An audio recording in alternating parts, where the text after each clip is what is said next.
एक battlefield imagine करो जहां तलवारों की खनखनाहट और वॉरियर्स की दहाड़ गूंज रही है। इसके बीच में खड़े हैं महाराणा प्रताप, मेवाड़ के शेर, जिन्होंने एम्परर अकबर के माइटी मुगल एम्पायर के सामने झुकने से इनकार कर दिया। सबमिशन के बदले लग्जरी और पीस का ऑफर मिलने पर भी प्रताप ने कंफर्ट की जगह ऑनर और फ्रीडम चुना।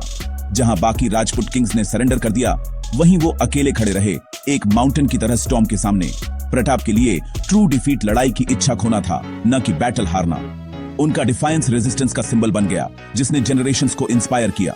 उन्होंने अपने लोगों से फ्रीडम का वादा किया और अपनी पूरी जिंदगी उस कॉज को डेडिकेट कर दी। प्रताप की लेजेंड इसलिए बनी हुई है क्योंकि उन्होंने कभी सरेंडर नहीं किया, चाहे ऑड्स कुछ भी हों। उन्होंने कॉम्प्रोमाइज पर हार्डशिप को चुना, सब सेल्फ रिस्पेक्ट, स्वाभिमान के लिए। यह एक ऐसे किंग की कहानी है जो एक लेजेंड बन गया। कुंभलगढ़ के फॉर्मिडेबल फोर्ट में जन्मे प्रताप का बचपन डिसिप्लिन का क्रूसिबल था, लग्जरी का नहीं। उनके पिता महाराणा उदय सिंह ने उन्हें सिखाया कि मेवाड़ पर शासन करना एक सीक्रेट ड्यूटी है, प्रिविलेज नहीं। प्रताप ने वॉरफेयर, स्ट्रेटजी और अरवालिस के रगड टेरेन को सीखा, जो बाद में उनका ग्रेटेस्ट वेपन बना। भील ट्राइब्स के बीच पले बढ़े, उन्होंने अपने सभी लोगों के लिए एम्पैथी और रिस्पेक्ट हासिल की। बाकी प्रिंसेस से अलग उन्होंने अपने किंगडम को प्रोटेक्ट करने वाला फैमिली माना, पोजेशन नहीं। जैसे जैसे अकबर का एम्पायर एक्सपैंड हुआ, मेवाड़ पर सबमिट करने का प्रेशर बढ़ने लगा। प्रताप ने हर मुगल ऑफर को रिफ्यूज कर दिया, अपने प्रिंसिपल्स पर फर्म रहे। यहां तक कि जब एडवाइजर्स ने सरेंडर के लिए अर्ज किया, उन्होंने सेफ्टी की जगह लेगेसी को चुना। उनकी अर्ली लाइफ ने एक ऐसी स्पिरिट को जन्म दिया जो कुंभलगढ़ की स्टोन वॉल्स जितनी अनयील्डिंग थी। प्रताप स्टॉर्म का सामना करने के लिए तैयार थे। वॉर इनेविटेबल था। 1576 में प्रताप की आउटनंबर्ड आर्मी ने हल्दी घाटी में मैसिव मुगल फोर्स का सामना किया। गेरिला टैक्टिक्स और अपनी लैंड नॉलेज का इस्तेमाल करते हुए प्रताप के इनिशियल चार्ज ने मुगल रैंक्स को हिला दिया। अपने लेजेंडरी हॉर्स चेतक पर सवार होकर उन्होंने एक डेयरिंग असॉल्ट में मुगल कमांडर मान सिंह पर हमला किया। बैटल ने वैली की येलो सॉइल को रेड कर दिया, लेकिन मुगल्स की नंबर्स भारी पड़ गईं। झाला मैन के सैक्रिफाइस ने वुंडेड प्रताप को एस्केप करने दिया। चेताक मॉर्टली वुंडेड प्रताप को सेफ्टी तक ले गया और फिर कोलैप्स हो गया। हालांकि मुगल्स ने विक्ट्री क्लेम की, वे प्रताप को कैप्चर नहीं कर पाए। बैटल ने उनकी लेजेंड को एक ऐसे वॉरियर के रूप में सीमेंटेड कर दिया जिसकी करेज अनमैच्ड थी। हल्दी घाटी के बाद प्रताप ने अपना किंगडम खो दिया और अरवाली फॉरेस्ट्स में एक फ्यूजिटिव बनकर रहने लगे। स्टार्वेशन और हार्डशिप सहते हुए उन्होंने कभी सरेंडर के बारे में नहीं सोचा। भिल कम्युनिटी उनके एलाइज बन गए, शेल्टर और इंटेलिजेंस प्रोवाइड करते हुए। प्रताप का एग्जाइल रीग्रुपिंग का समय था, डिफीट का नहीं।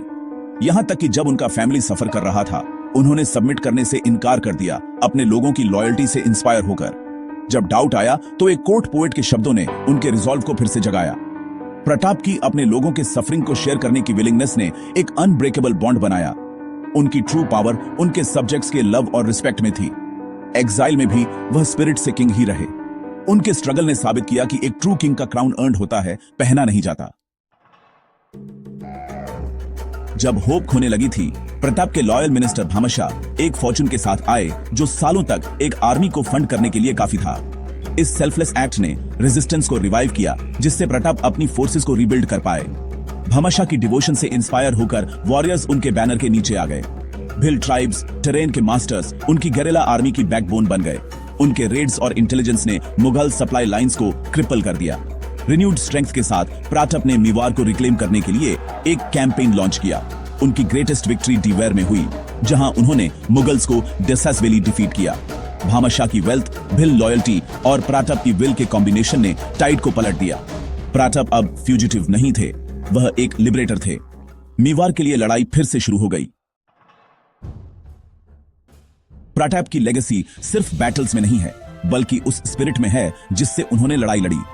उन्होंने मेवाड़ का अधिकांश हिस्सा रिकैप्चर किया, एक नया कैपिटल स्थापित किया और अपने किंगडम को रीबिल्ड किया। उनकी टैक्टिकल जीनियस लैंड और अपने लोगों की लॉयल्टी का उपयोग करने में थी, न कि शेयर नंबर्स में। उन्होंने सिखाया कि रेजिलियंस और इंटेलिजेंस ओवरवेलमिंग ऑड्स को ओवरकम कर सकती हैं। प्रताप के एग्जाइल के सालों ने उनके लोगों के साथ उनके बॉन्ड को गहरा किया। किंग के रूप में उन्होंने पर्सनल लग्जरी की जगह उनके वेलफेयर पर फोकस किया।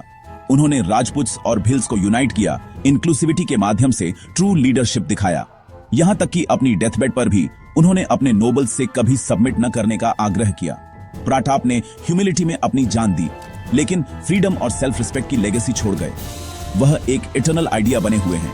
जब तक आप अपने कॉज में बिलीव करते हैं, आप कभी ट्रूली डिफीटेड नहीं होते। महाराणा प्रताप की कहानी एक लिविंग इंस्पिरेशन है जो हमें सही के लिए खड़े होने के लिए बुलाती है, भले ही वह मुश्किल हो।